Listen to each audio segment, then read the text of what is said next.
Mitchell Mckee in the red. He's made a world team in Greco, and he was your junior trials runner-up last year to Seth Gross. What a great match that was. It went 3, if I'm not mistaken. It did. And it was won in the 3rd bout by Seth Gross on a hip tip with short time on the clock off of a scramble. So this Mckee, we have a tendency to not remember second place, but this kid Mckee is right there with the best guys in the country. Had a great redshirt year, right? And I tell you what, this is one I had circled. Vito coming hard here. They give 1 red. Vito kind of ran himself out of bounds there. He did.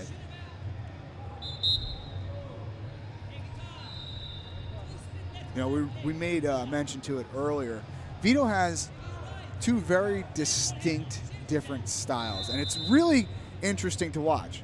His dad, an Olympic medalist of his own right for Russia, former Soviet Union, has a very European kind of loose arms flow style. And then when he decides to turn it on, the kid can hand fight like everyone in the Midwest and in the United States. So you see it. He started, would I be correct, Mike, you're a Northeast guy, Jersey guy, New York guy, and probably seen Vito and worked with Ruger as much as any of us. Would I be correct in saying when Vito was younger, he sort of didn't have all the athleticism in the world, so he became a brawler. Right. And now he has that athleticism, so he has both. Yeah, and it's a nice kind of, I guess, opposing styles that you get that you don't see all that often. And hip tip is 4 for red. I don't know how much I agree with that, but. So 5-0, even though it hasn't been that very decisive of points, right? No, yeah, I mean, Mckee has literally scored twice off of what looked like Vito's attacks.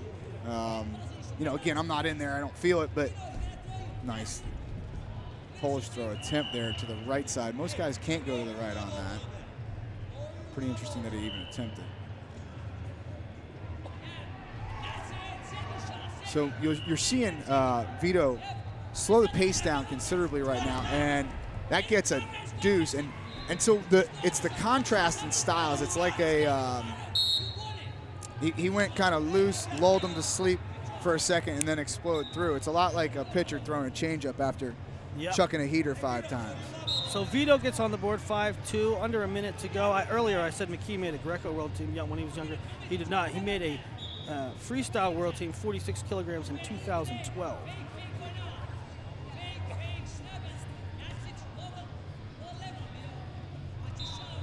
I think, these are one of the matches that people circled pre-tournament. Nice little misdirection. Gosh, that misdirection, that one made me down block over here. I don't know if you saw it. Mckee trying to come up the middle. Raju threatening. Looked like he was threatening a crotch lift. Can't get his feet on the ground. Look at Mckee's right foot would brilliantly lace through the legs. So that Vito couldn't lift. Yeah, that is really, really intelligent wrestling. That'll be the end of the first. 5-2 for Mitchell Mckee, who's trying to make it back, guarantee himself a spot in the best of 3 finals once again for the 2nd year in a row. It's interesting, man. Vito and Yanni, who we'll see in a bit, both going to Cornell, and in this day and age, recruits are really good, and you say, with a little, after a redshirt year, these guys are going to be really good. I mean, Vito and Yanni are ready to go. Again, the trend in the sport is such that the kids coming out of high school are well versed in 3 different styles of wrestling. The top guys in the country, okay, are well versed in 3 different styles. Oh my goodness, he got all of that double. Oh my goodness. That's just 2. Just 2. Mckee did a good job of bellying down to prevent the 4, but Vito is business. And what's he had like wrist control. Yeah, so you know what's funny? AJ Shop showed me that. He's basically taking a cross wrist tilt and using it as a gut. It's actually brilliant.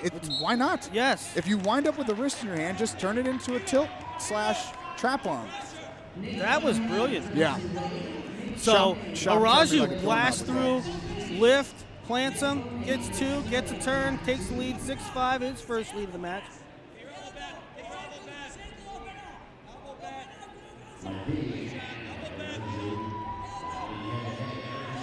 This chest-to-chest position favors Mckee greatly.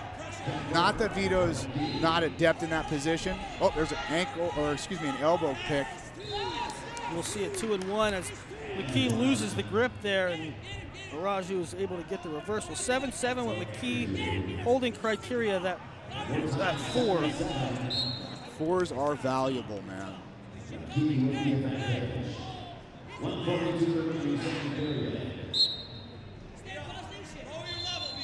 So plenty of time on the clock, though. It's not like either of these guys have to kind of rush anything. We were saying last match about Fix. You know, you think a lot of times you come into a match, you think, well, we'll probably see this and we'll probably see that. And Dayton Fix showed us everything we thought we'd see. This match, we were like, well, the head pinchers from Mckee, right? That's what I was waiting for. We haven't seen it yet. But again, I think it's also let's give Vito some credit there too. Because he doesn't get to that position. Right, he's not putting himself in poor enough position to get head pinched. Right, he's bringing his hips to the party on every shot that he takes. Vito doing a good job of clearing those arms. There's the head pinch. 4 red is offered and confirmed. Although it's a tough one. It's a tough call. It's always a tough call when the aggressor gets countered, right? I was having a conversation with the officials. They have changed the rule that when I'm attacking and you counter throw me and expose me for what was a typical 4, it's now a 2 because it's a counter. Now they called that one a 2. Did Mckee? I mean, call that one a 4. Did Mckee stop his motion? For me, it's not the stopping of the motion; it's the changing of direction. Yeah. Okay. So I don't know. Let's get a replay over here. Arujau attacking. I think he does change his direction. He does change. It goes from forward to perpendicular. Yeah. Right. Yeah, he makes a hard right turn. But either way, though, that's defensive. It should probably wind up being 2. A 2, not a 4, I think. Which because makes it's a counter. And he does come out on top of it. So that would be a 2 and a 1. That would have been a 9-8 instead of 11-8 would be the score difference if it would go that way. Let's see what they call. They're still waiting. So 9-8. Reviewing it. Push out would not help Vito. It would not. Because he's still holding criteria with the 4. So either way, Vito's got to get a take with 46 left on the clock. So both these guys were in the trials finals last year. Vito winning the cadet trials in 2 matches over Sasso, and Mckee losing in 3 matches to Seth Gross.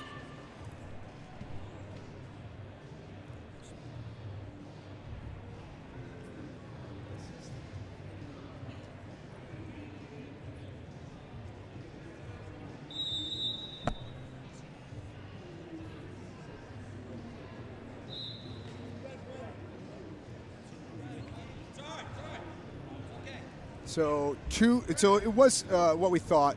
2 for Mckee for changing the direction on the head pinch. 1 for the reversal. So if you're watching and you're wondering about the 2 versus the 4, this is the way they're calling it now. When it's blues action and red counters, it's a 2. On what looks like a typical 4, it's a 2. Arujau, high pace, and does he have a trap arm? No. Nope. But here's the thing. I told you, he has 2 different gears. Yep. When he wants to go, he can go. And referee's going to blow it dead. 19 seconds to go, Arujau with a 1-point lead. Mckee only needs a push out. That's true. Push out does help him. And Arujau's obviously not backing off. Heck no, he's not. And I'll tell you, it's a good thing he's not backing off. You cannot back off anymore because they will call you for a caution and 2 with the quickness. Mckee feeding him hips, and he's going to get points scored. They'll say it's a 4. He had Arujau off balance. Great job by Mitch Mckee. Down 1 with 19 seconds to go on the restart. He gets a 4, wins at 13-10, and Mitchell Mckee will sit in the finals in Lincoln. Juniors is, look, you know, you see these guys and they win world medals at a cadet level. Juniors is